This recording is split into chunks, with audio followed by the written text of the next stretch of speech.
बिस्मिल्लाहिर्रहमानिर्रहीम। Naveed Anjum, first year physics chapter number C. हमने topic शुरू किया हुआ था elastic collisions in one dimension. तो पिछले लेक्चर्स के अंदर हमने इलास्टिक कोलिजन्स के बारे में पढ़ा और हमने फाइनल वेलोसिटीज निकाल ली थी v1 प्राइम और v2 प्राइम आफ्टर कोलिजन।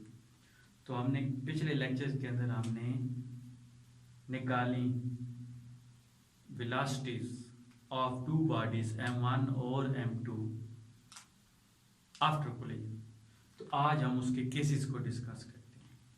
तो पहला केस है कि जब जो दो बॉडी आपस में टकराई हैं उनके मैसेज अगर सेम हों तो फिर उनकी फाइनल वेलोसिटी किस तरह की होगी। तो आप अगर देखें कि अगर दो बॉडीज हैं उनका मैस अगर सेम है तो m1 is equal to m2 है, तो उसको क्योंकि दोनों सेम है तो मैंने m1 और m2 को इक्वल करके m की इक्वल लिख देता हूँ।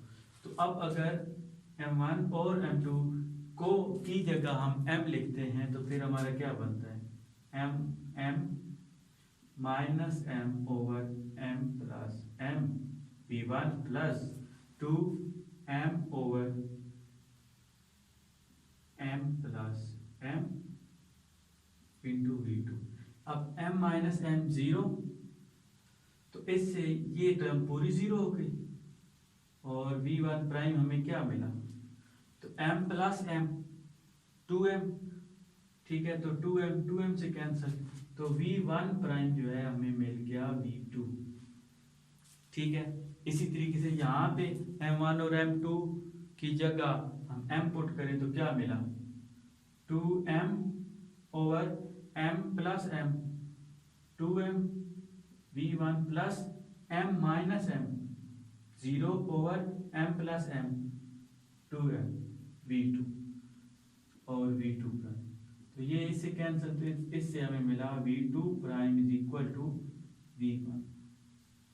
अब ये रिजल्ट हमें दोनों क्या बता रहे हैं, अब कि जब दो बॉडीज जिनका मैस अगर सेम हो तो वो क्या करते हैं कि वो अपनी सिर्फ v1 की जो प्राइम थी वो v2 के इक्वल रखा। v2 क्या है कि velocity of second ball before collision, अब वो हो जाएगी velocity of first ball after collision.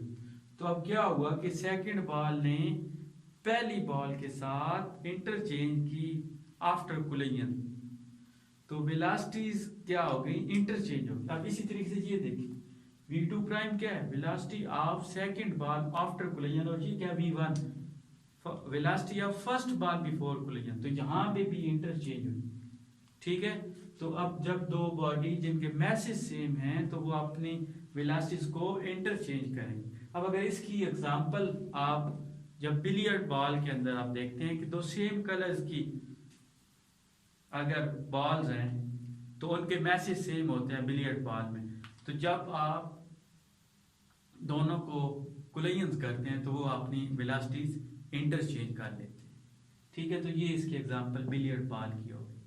अब सेकंड केस की तरफ चलते हैं। सेकंड केस क्या है कि जब दो बॉडी जो कोलाइड कर रही हैं वो उनके मैसेज इक्वल हैं और जो सेकंड बॉल है वो एट रेस्ट है। तो बॉडी जिनके मैसेज इक्वल हैं और सेकंड बॉल एट रेस्ट है, तो ऐसे केस में आपका क्या होगा, अब देखिए कि दोनों इक्वल हैं तो m1 और m2 की जगह मैं m प्लेस कर देता हूं और v2 की जगह 0, क्योंकि वो सेकंड बॉल रेस्ट के ऊपर है। तो v1 प्राइम क्या निकला, m minus m 0 over m plus m 2m v1 plus 2m v2 over m plus m 2m। तो v1 प्राइम क्या निकला, 2m से तो ये v2 आ गया। इसी तरीके से यहाँ पे अगर हम देखें तो v2 प्राइम हमें क्या निकला, 2m over m plus m 2m v1 plus m minus m 0 over m plus m 2m v1 prime. इधर से v2 प्राइम हमें क्या मिला, ये 2m से कैंसिल तो v1 प्राइम।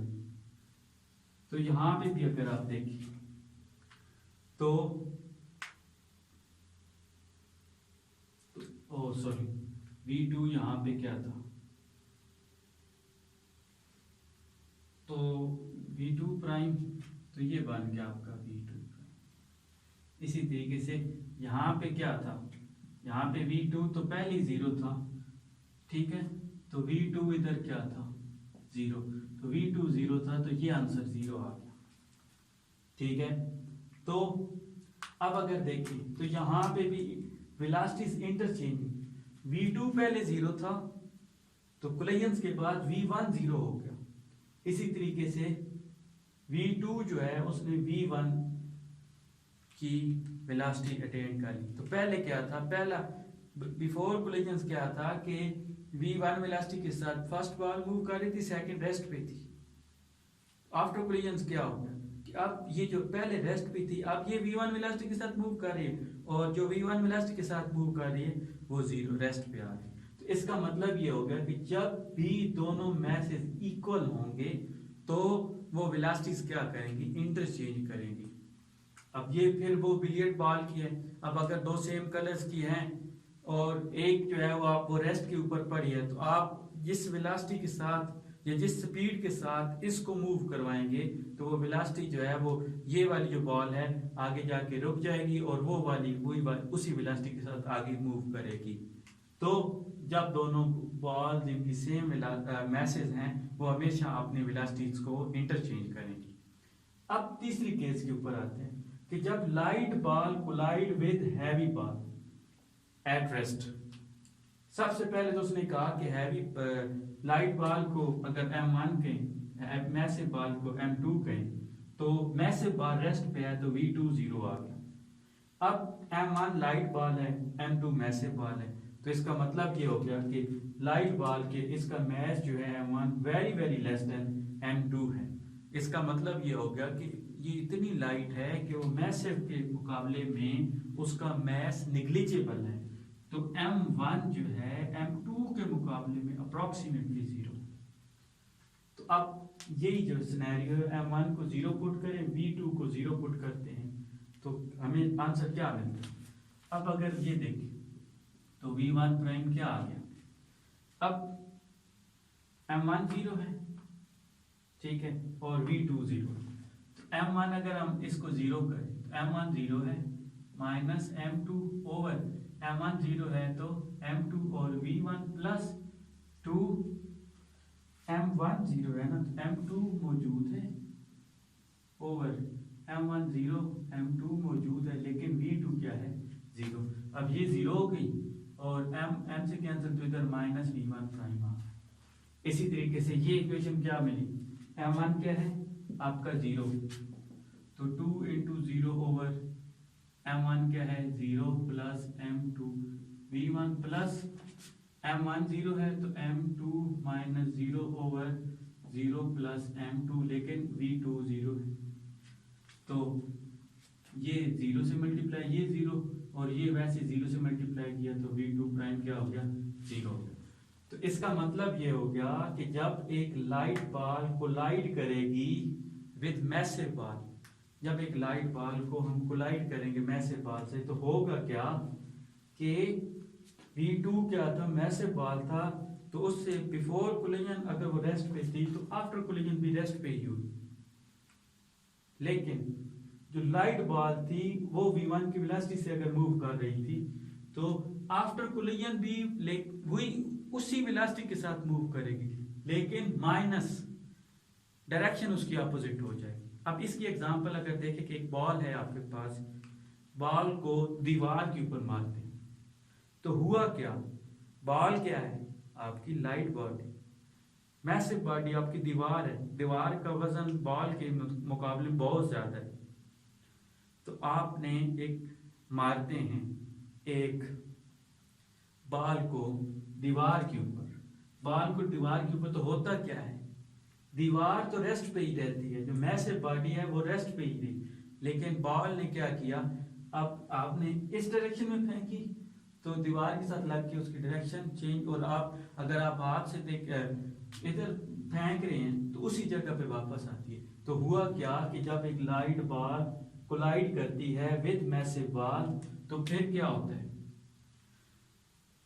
क्या होता है कि मैसिव बॉडी जो दीवार है वो तो रेस्ट पे ही, पहले भी रेस्ट पे थी तो अब भी रेस्ट पे ही, लेकिन आपकी जो बॉल है उसकी वेलोसिटी वही रहेगी, लेकिन उसकी डायरेक्शन क्या हो जाएगी, चेंज हो जाएगी। तो ये आ गया 4 है। तो वो क्या है कि when massive ball collide with light stationary ball, तो अब लाइट बॉल है और वो है स्टेशनरी बॉल, तो m2 लाइट बॉल है तो v2 भी, m2 तो वैसे ही जीरो क्योंकि मैसिव बॉल है, तो मैसिव बॉल है तो m1 मैसिव बॉल है और m2 लाइट बॉल है, तो m1 is very very greater than m2, और स्टेशनरी है तो v2 जीरो। तो अब हम जब इसके अंदर पुट करेंगे v2 यहाँ पे पुट करेंगे तो ये जीरो हो जाएगा, और इधर m2 पुट करेंगे तो ये जीरो, ये भी जीरो, तो m1 ओवर m2 हो जाएगा। तो इससे आपका v1 जो है आंसर आएगा v1 prime is equal to v1। ठीक है, कैसे? अब आप देखें कि ये जीरो हो गया पहले, जब ये जीरो हुआ तो ये सारी जीरो हो गई। अब इसी तरीके से अब यहाँ पे क्या होगा, ये पहले जीरो, m2 जीरो है ना, तो ये भी जीरो, तो इधर बच गया m1 ओवर m1, वो से कैंसिल हो गया, तो ये आंसर आ गया।